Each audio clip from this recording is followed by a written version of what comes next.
Corruption has a face. Corruption is that lifestyle can be recognized through that lifestyle that is not commensurate with a person's known source of income. And it's easy for the public to recognize it because that's where they are. That mall which a public officer is building on a salary of 1 million per month, that big car which a public officer is building on a salary of 2 million per month, the children who study in international schools and abroad and school and expensive school at a salary of 2 million per month. Corruption has a face. The face of corruption is that lifestyle that is not commensurate with a person's known source of income. So look out for corruption and report it. We shall investigate.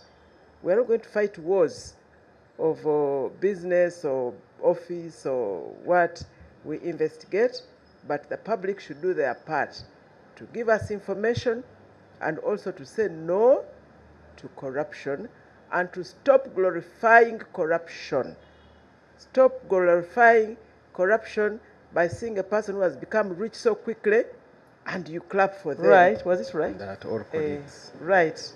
Or the first one I here was recently researching is General about Henry the history of Isoke. corruption in Uganda.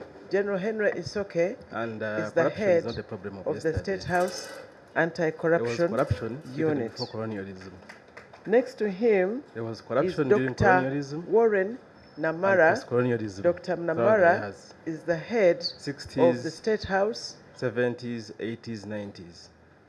Different facets. Of course, the proportions have changed, but it's still the same problem.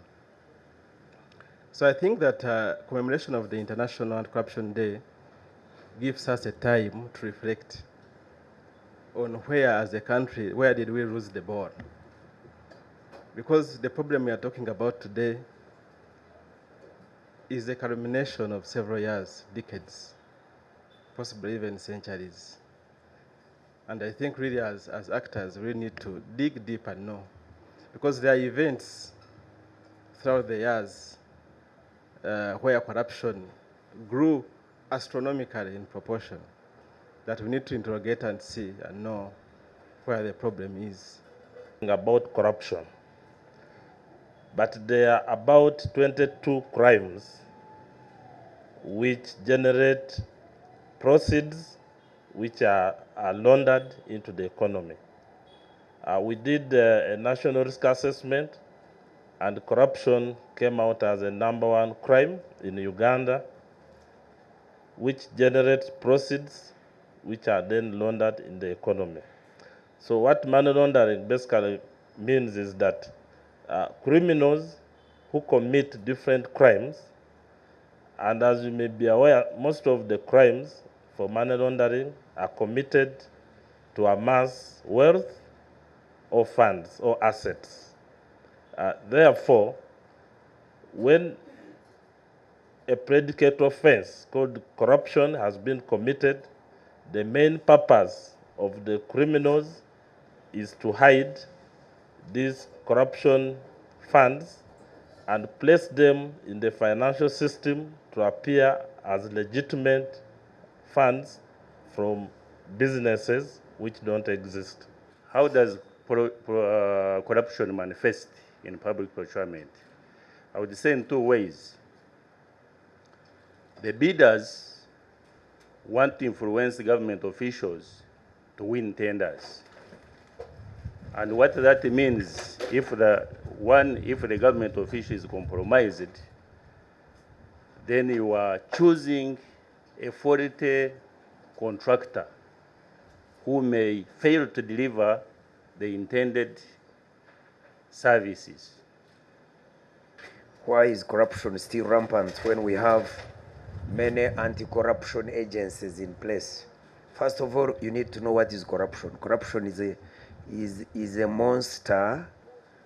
Corruption has got many eyes, and you can direct your arrow or your bullet in one eye without taking into consideration another eye. There are many eyes, bearing in mind that corruption is like cancer or is like a disease. It's therefore a process. Healing takes time. You don't heal just once.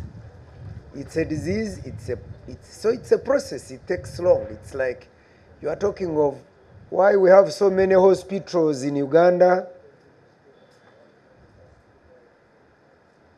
or why we have so many universities in Uganda, and still people are not all of us are graduates. So you have so many hospitals, but still people are still sick. Because healing takes some time. So I think, as you know, corruption is syndicated. First of all, there are many players, and we have so many also players in the fight against corruption.